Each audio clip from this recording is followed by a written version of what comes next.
All right, question number 2, we want to determine if the relation defines y as a function of x. So basically asking, is it a function? So as we mentioned on the previous problem, if we draw a vertical line, it should only cross the graph once, go through one point.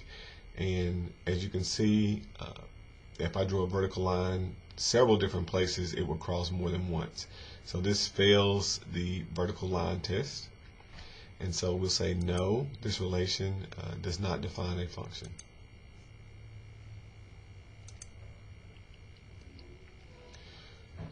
Three wants to know if this relation defines a function. So we just have a vertical line. Now on this vertical line there are an infinite number of points. So just say, for example, -4 and 0, that's a point. We can say -4 and 1, that's a point. -4 and 2, and all the points in between.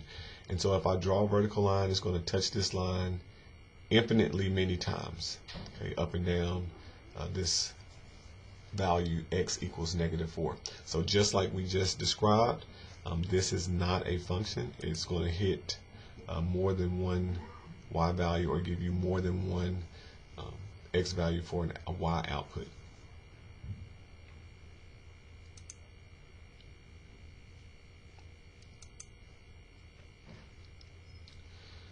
This is giving us a mapping, so it wants us to determine if the relation defines y as a function of x. So when you have a mapping, they're just drawing and putting the ordered pairs.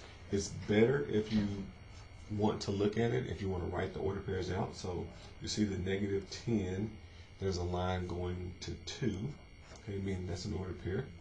And then if you look at the next one, -3 has a line going to 11, so that's an ordered pair.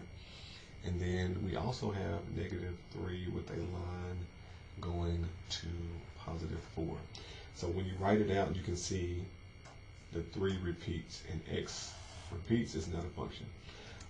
Moreover, if you have two or more lines coming from any x value, that means x repeats is not a function. However, you could have two lines going from a y to an x, or two different y values associated with two different x values, or the same y value, the same y value associated with different x values, and it would still be a function. So, but this one is not a function. We have the -3 being repeated, so not a function.